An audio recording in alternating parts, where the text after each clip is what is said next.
Thank you so much for joining us today at the demo day. We will be moving on to our next presentation, which will be Daniel with Flower Turbines. Daniel, are you with us? I am. Can you hear me okay? Daniel, we can hear you just perfectly, and we are ready to go for you. All right. So I'm the founder and CEO of Flower Turbines, and we're on the first slide, right? We are just like correct? 30 seconds delayed with YouTube. You should be showing the first slide. That's it. Exactly. This is a way to address the issue of how do you make small wind turbines extremely successful, just like solar has been. And I'm going to concentrate on just one of several aerodynamic innovations we made that is crucial in terms of making this a very big and successful company. Next slide. So we know that wind turbines in general have problems, especially for small areas. They need to be, they're too big, but we need to make them small. Most turbines are noisy. We need to make them quiet. Most turbines have the problem that aerodynamically they interfere with each other, and that's why you see them far apart from each other. But we have made it so that the density improves the performance. And that's what I'd like to talk about as being one of the key technologies that enables a new business plan. We've measured this at between 20 to 50% improvement when placing them at a patented distance from each other.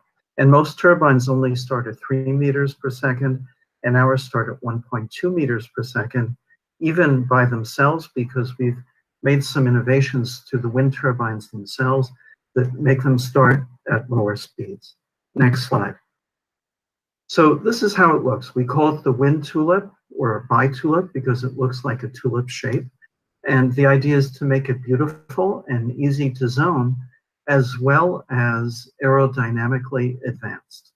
Next slide. So we have patents covering 3 areas of turbulence and how we deal with them. One is the turbine itself. The key one is turbine to turbine, is we've made it possible to place turbines close together. And there's another area, which is the building's interactions with the turbines, making them perform better on buildings. Next slide. So here you see an example of how the turbulence, when you have other turbines, let's call them brand X, they reduce efficiency by maybe 50%. Looking on the right, you see that our turbines drive wind tunnels into each other at exactly the right distance. Red is higher velocity, and they actually increase the efficiency by 20 to 50%. Next slide. We've measured this, and you can see that as you move the shaft-to-shaft distance away from each other, at the right distance, the power shoots up, and as you move it farther away, the power goes down. This is the key to what we're doing, and this is why we're going to make this a great company. And the reason is, just imagine what it would be like with solar if you had to separate solar panels by maybe 15 feet from each other because they interfered with each other. This changes everything. It means that we have an advantage over everybody else for a tight environment, urban environments, which are really most of the rooftop, parking lot, and other environments in the world. Next slide. So here we've done a comparison with solar in the state of Massachusetts near the coast where the wind is good. And it's to show you that even at our low level of production, we're not mass manufacturing yet. We hope to be doing that soon. Is that we're approximately equivalent to solar in terms of return on investment for the customer. But where we really shine, and we're 80% better than solar in an area of a good wind resource, is that we get more money for the owner per square foot because turbines are vertical, they're more efficient than solar.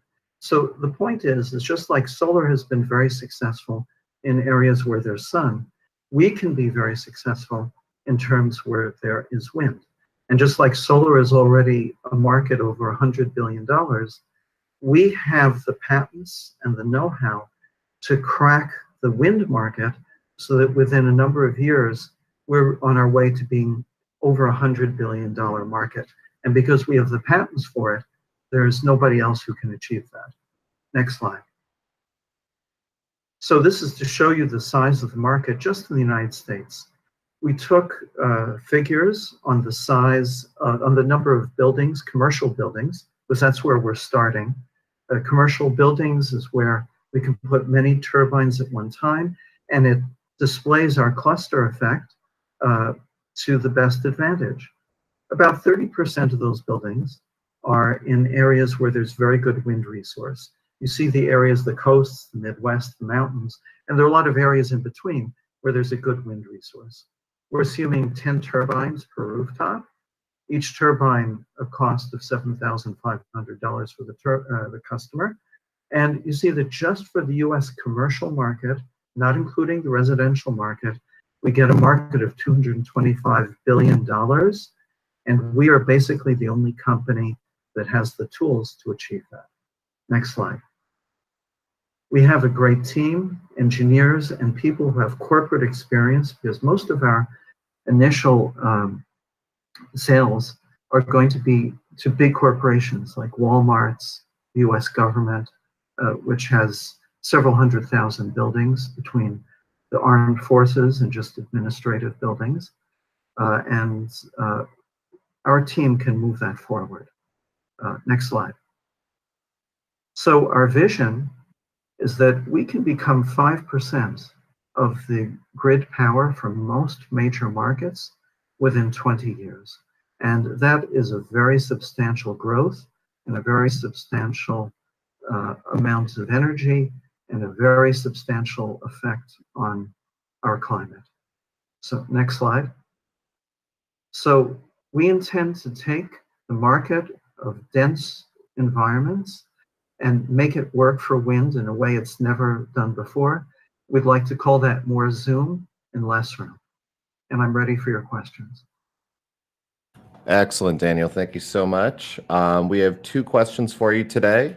The first comes from Lewis in St. Louis, who mentions that you had 3 patents. Are those approved or pending, you'd like to know? So we actually have more patents. Just for this talk, I'm concentrating on the ones of most importance. The first one of the 3 most important patents, and I should say there are 2 versions of it. One is for 2-bladed turbines, the other is for 3-bladed, but they really work for both. The first one is already approved in many major areas around the world: US, Canada, Europe, Israel, Australia, China, and so forth. And there are still areas where they're pending. The second patent has just started in national phase in the US, China, Brazil, and I think India. I can't remember, or the EU, excuse me, the EU. And the third one has not yet gone into national phase. In addition to this, we already have a granted copyright. And copyright is valid anywhere in the world because, as you see, it's an artistic design.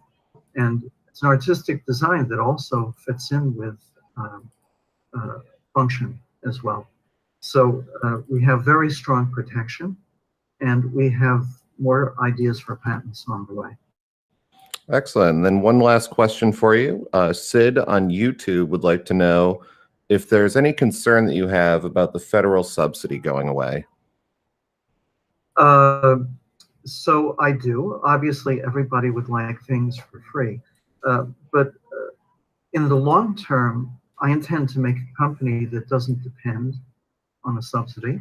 But in the short term, it's nice. However, there are many other opportunities. So, for example, the federal 30% tax subsidy is going away, but the Department of Agriculture offers a tremendous number of subsidies.